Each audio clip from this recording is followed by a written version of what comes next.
Guys, അപ്പോൾ നമുക്കിത് നാടൻ മത്തിപ്പീരയും അതുപോലെ മത്തി പൊരിച്ചതുണ്ടാക്കിയാലോ. അപ്പോൾ മത്തി പൊരിക്കാനുള്ളത് നോർമലായിട്ട് മുളക് പൊടിയും കുരുമുളക് പൊടിയെല്ലാം ഇട്ട് നമ്മൾ മത്തി പൊരിക്കാൻ വെച്ചിട്ടുണ്ട്. അപ്പോൾ മത്തിപ്പീരക്ക് ഇമ്പോർട്ടൻ്റ് ആയിട്ട് വേണ്ട സാധനമാണ് തേങ്ങ. അപ്പോൾ നമ്മുടെ മത്തി പൊരിച്ച അവിടെ റെഡി ആയിട്ടാണ്. കുരുമുളകെല്ലാം ഇട്ടാൽ കറുത്ത നിറമായിട്ട് വന്നിട്ടുണ്ട്.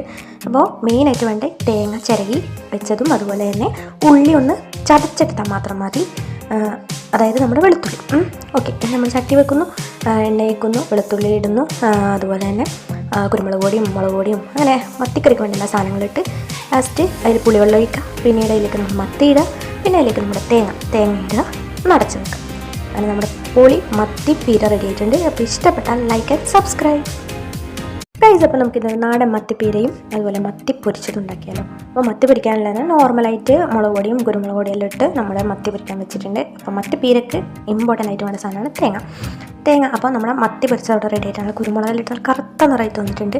അപ്പോൾ മെയിനായിട്ട് വേണ്ടേ തേങ്ങ ചിരകി വെച്ചതും അതുപോലെ തന്നെ ഉള്ളി ഒന്ന് ചതച്ചെടുത്താൽ മാത്രം മതി. അതായത് നമ്മുടെ വെളുത്തുള്ളി.